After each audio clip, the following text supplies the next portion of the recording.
Okay, this will be a quick video on how to bind functions, I guess you would say, to your buttons or switches in your button box using a zero delay USB encoder. So we have our key switch here. This is one I really want to focus on because this is a 3-position. Well, I don't know if you can really call it 3-position, but it is a sort of like a realistic key switch, you know. So here we are in American Truck Simulator. This also works for Euro Truck Simulator 2. We're going to go into System.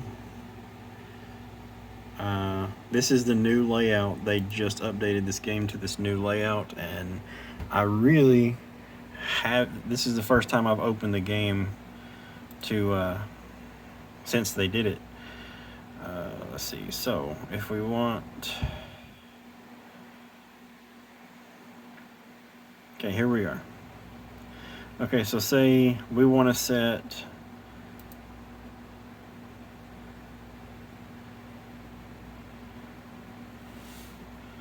this. Okay, we've got it ready. So whatever key I press is going to turn on the electricity to the truck. So we are going to turn this to the on position and then back to the off position. That has set our key here. Here, let me actually do this so you can kind of see what it's doing instead of just taking my word for it. Because okay, now you can see these are not set at all. Okay, so we're going to set the electricity or the electrical by turning that on and turning it back off.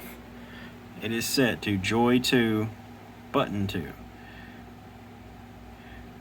And then we're going to go up here on engine, on start and stop engine. We're going to click. We're not going to click that yet. I shouldn't have clicked that yet. So, but before you click the start stop engine, you're going to go ahead and turn this to the run position. Now we're going to click that. Then you turn it over and let it go. And now it's set to only start the engine when you turn this over. And that's pretty much how the key switches go. Well, this kind of key switch anyway. There are different kind of key switches, but this one here, it's different. It's got your regular position, it's got a run position, and it actually keeps turning too for the ignition. But it also has a reverse accessory position, but it's honestly not used in this box because it's just too many functions. That's the only problem with doing the zero delay, the cheap USB boards encoders, other than the Adrenos. But I've never messed with the Adrenos. I don't know anything about them. Okay, so moving on, we're gonna go.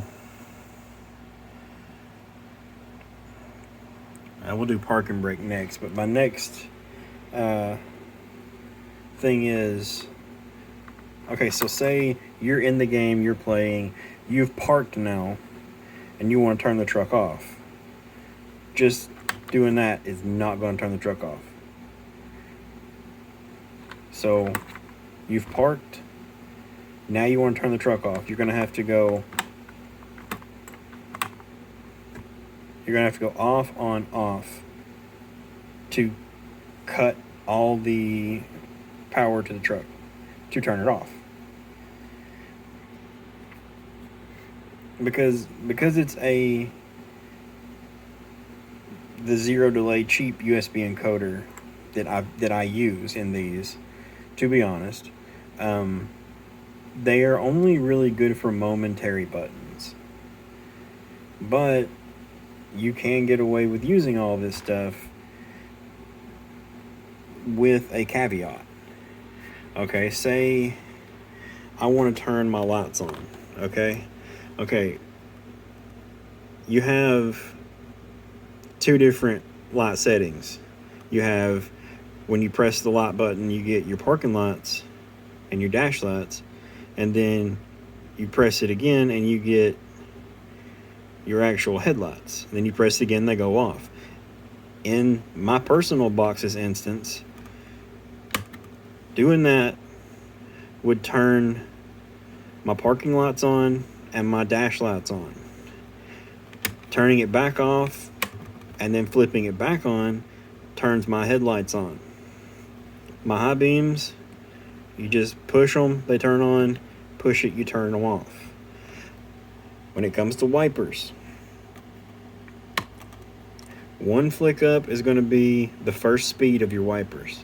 To make them go faster, you push it down and turn it on again. That's your next speed.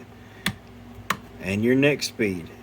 So on and so on until they go off. And then you're back at resting position. Your beacons, that turns your beacons on. That turns your beacons off. Four ways are going to work like a regular vehicle. Click that, your four-way lights are blinking. Click it again, they go off. Differential lock, that locks your diff. That unlocks your diff. This button don't work because I didn't plug it up. Okay, so then I've got an activation button. It's like when you're sitting in the fuel island or whatever and you're getting fuel, you got the truck turned off and they tell you to press enter or whatever to fuel. I press that instead. This is the jake brake increase, decrease. So usually on the engine brakes there's 3 different modes. There's low, medium, high. Right now, let's say this is on medium. That's going to take it down to low. But if I click it back up here, it's still in low. To take it back to medium, I got to push it up and then back down. Now it's back on medium. Push it up. Now it's on high. Back down, it's still on high.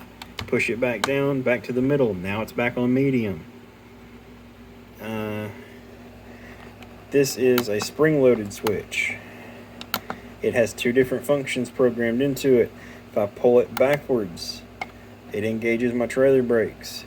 If I flick it up, it toggles on my jake brake.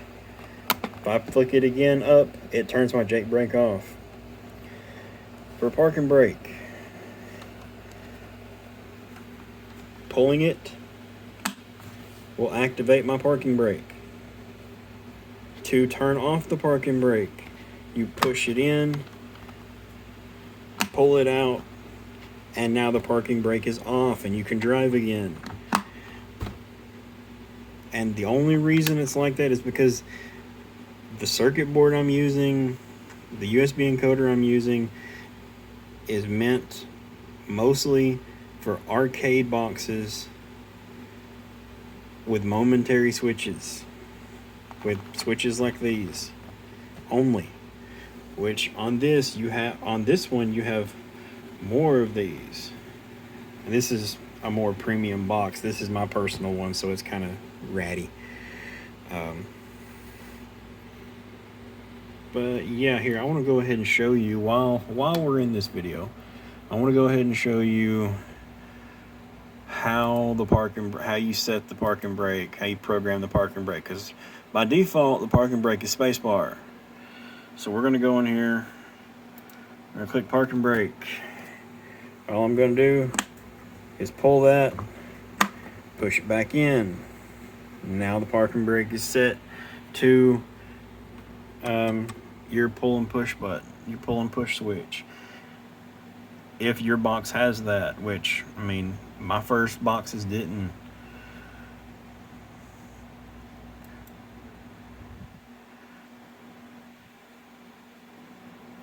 There's a lot of other stuff that I don't use, but really that's about the extent of that's really about the extent of how these work. This one's mine. It will not be for sale. This one will be for sale. And then I've got another one that I haven't put together yet that I've been working on for about 5 weeks now. The color scheme's completely different. Of course, you know, my favorite color's red. I got the red theme. I decided to do green theme on this. The other one, I'm not saying what color it is yet, but the mount that you get with them will also be color coded. These are not going to be crazy expensive because there's no need for it. I enjoy making them for the most part. If I can at least double my money that I have put into it, I'll be fine, because honestly, it does not take much to build these things. I have videos showing you how to build these things. You probably ask yourself, why would I tell people how to build them if I'm wanting to sell them? Well, some people aren't comfortable with a soldering iron. Some people aren't comfortable with doing wiring and all this stuff. I'm okay with doing that. I can do that. Put it together for you, package it up, and ship it right to you. No big deal. Just costs a little, you know. Most of all of my stuff, other than these 3D printed pieces, the boxes themselves are 3D printed, but everything else is sourced from a local auto parts store or Amazon. Oh, a few things came from eBay, but not many.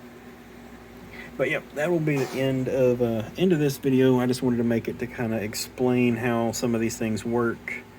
Because some of the comments I get in some of my older videos that are still getting brand new comments. I don't know why the newer button box videos aren't getting comments, because you'd think people would be seeing those too.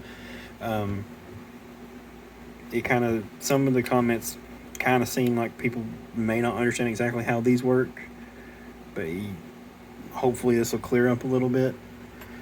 But yeah, that's about it. I'll talk to you later.